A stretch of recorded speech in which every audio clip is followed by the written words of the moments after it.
Her her Mahadev.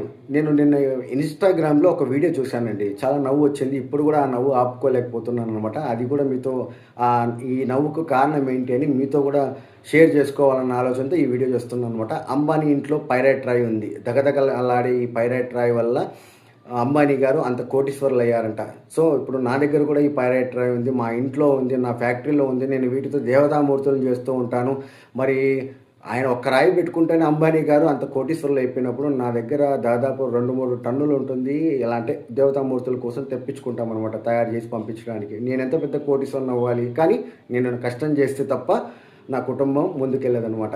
కానీ ఒక్క విషయం గుర్తుపెట్టుకోండి, పైరైట్ రాయితో లక్షణంగా ఒక గణపతి మూర్తిని తయారు చేసుకొని నిత్యం ఆరాధన చేయండి, ఉత్తమ ఫలితాలు ఉంటాయి.